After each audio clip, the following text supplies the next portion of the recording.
YTN 뉴스라이더와 함께하고 계십니다. 요즘 주위에 이런 무인 점포 많이 생겼습니다. 계산대 직원이 없어도 손님 혼자 바코드 찍고 계산도 척척 잘 합니다. 그런데 이 바코드 찍는 거에 집중한 나머지 정작 중요한 신용카드를 깜빡 놓고 올 때가 있습니다. 이 카드를 노린 중학생들이 붙잡혔습니다. 손님이 두고 간 카드 훔쳐서 물건 이것저것 사고 이 물건 다시 되팔아서 현금화하는 수법을 썼습니다. 한두 장이 아니었고요. 범죄 수법도 치밀했습니다. 알고 보니 아이들의 뒤에는 어른이 있었던 겁니다. 황보혜경 기자가 단독으로 취재했습니다. 중학생이 겉옷 안주머니를 뒤적이더니 마지못해 무언가를 꺼냅니다. 양쪽 주머니에서도 카드가 하나둘씩 나왔는데 어느새 한 손에 가득할 정도입니다. 네가 훔친 거 인정하지? 내 거 카드 쓴 거 네가 인정하지? 노래방 인근 중학교 2학년생인 A군입니다. 카드 쓴 점포가 있을 거 아니에요. 그 주변을 이렇게 돌아보다 보니까 비슷한 사람이 이제 있어갖고 잡게 됐어요. 카드를 이제 꺼냈어요. 근데 내 카드가 아닌 거예요. 다른 카드가 계속 나오게 된 거죠. A군은 같은 학교에 다니는 또래들과 무인 점포를 돌아다니며 카드를 훔친 혐의로 경찰 조사를 받고 있습니다. 그리고 이 카드로 편의점에서 담배 등을 산 뒤 또래 친구들에게 웃돈을 주고 되팔아 현금화했다고 말한 거로 확인됐습니다. 범죄 수법이 치밀했던 겁니다.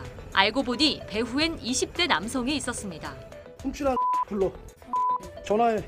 청소년 범죄 특징을 보면 이 아이들은 이거 심각성을 모르고 자기가 이렇게 드러나는 게 얼마나 위험한지도 잘 몰라요, 아이들은. 성인들은 다 알거든요. 이거 내가 하면 잡힌다. 그래서 자기가 직접 하지 않는 거예요.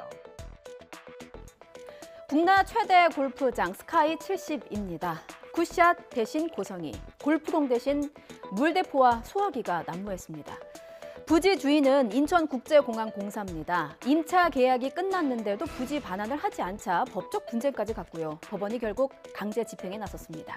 하지만 반발하는 임차인의 보수단체 회원들의 시위까지 벌어지면서 부상자도 나왔습니다. 어떤 이유 때문일까요? 강성옥 기자입니다. 집행관실은 법원 역사상 최대 규모인 600여 명을 동원해 골프장 진입을 시도했습니다. 그러나 골프장 안에서 식당 등을 운영하는 시설 임차인 측 역시 500여 명을 동원해 강제 집행에 맞섰습니다. 임차인들은 법적 효력이 없는 집행이고 오히려 임차인들의 재산권을 침해한 조치라며 집행관 측에 민형사상 책임을 묻겠다고 반발했습니다. 형식적으로 팻말을 붙였는데 그게 무슨 실효적인 명도 완료라고 볼 수가 없어요. 우리가 그냥 계속 전면하게 될 것 같아요.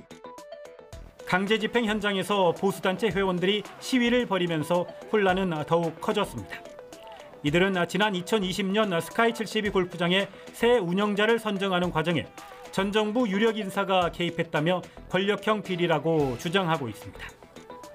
입찰 과정의 권력형 비리 가능성과 공항공사 측의 배임 혐의에 대해서는 현재 대검의 재기 수사 명령으로 인천지검에서 수사를 벌이고 있습니다. 동해고속도로입니다. 소주 수백 병이 도로 위를 가득 채웠습니다. 화물차에서 쏟아진 건데요. 보시다시피 곡선 구간입니다. 화물차가 원심력을 이기지 못했을 가능성이 큽니다. 화면 보시겠습니다. 어제 오후 1시 5분쯤 강원도 양양군 동해고속도로 양양-나들목 서울 방향입니다. 68살 A씨가 몰던 화물차에서 소주 상자 40여 개가 도로 위로 와르르 쏟아진 겁니다. 자, 이곳은 회전 구간이었습니다. 화물차가 한쪽으로 쏠리면서 무게를 이기지 못한 것으로 보여요. 다행히도 다친 사람은 없었고요. 직접적으로 피해를 입은 차량도 없어 보입니다. 다만 이렇게 소주 수백 병이 쏟아지면서 일대 도로가 2시간여 동안 통제됐습니다. 자, 지구에서 가장 추운 남극에서 따뜻한 편지 한 통이 도착했습니다. 산악인 김영미 대장이 한국인 최초로 단독으로 남극점을 찍었는데요. 시리지만 뜨거운 감동의 메시지를 전해왔습니다. 화면 보시죠. 산악인 김영미 대장의 SNS에 남극점을 끌어안고 주먹을 불끈 쥔 가슴 벅찬 사진 한 장이 올라왔습니다.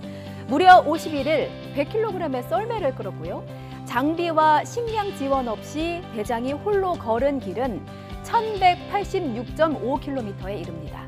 무보급 남극점 도달은 아시아에서도 처음인 것으로 알려졌습니다. 길의 끝에 서니 긴 여정이 하룻밤 꿈 이야기 같다.